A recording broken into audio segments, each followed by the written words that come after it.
नमस्कार मित्रांनो, आज आपण जाणून घेणार आहोत आषाढी एकादशीचे महत्त्व, तिच्या मागची कथा आणि लाखो वारकरी पंढरपुराकडे का निघतात. आषाढ महिन्यातील शुक्ल पक्षातील एकादशीला आषाढी एकादशी किंवा देवशयनी एकादशी असे म्हणतात. हिंदू धर्मातील ही सर्वात पवित्र एकादशांपैकी एक मानली जाते. या दिवसापासून भगवान विष्णू योगनिद्रेत जातात अशी श्रद्धा आहे.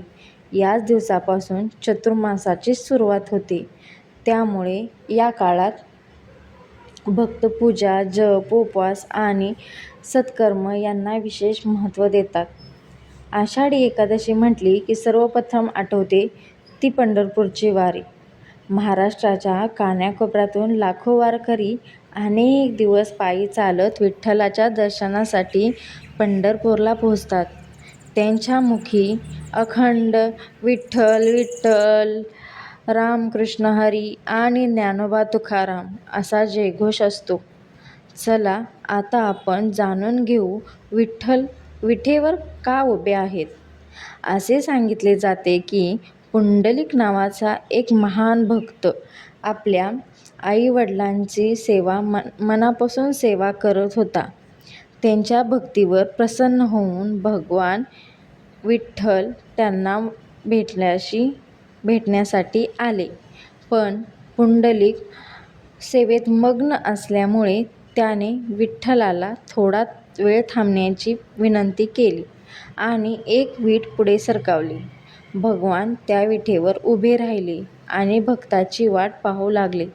तेव्हापासून विठ्ठल विटेवरी उभे असल्याचे मानले जाते. आषाढी एकादशीच्या दिवशी अनेक जण उपवास करतात, मंदिरात जातात, दर्शन घेतात, हरिपाठ, भजन आणि कीर्तन करतात. या दिवशी केलेले नामस्मरण आणि भक्ती मनाला शांती देते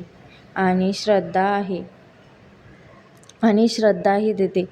या एकादशीचा खरा संदेश म्हणजे भक्ती, सेवा, नम्रता आणि सर्वांना समान मानण्याची भावना.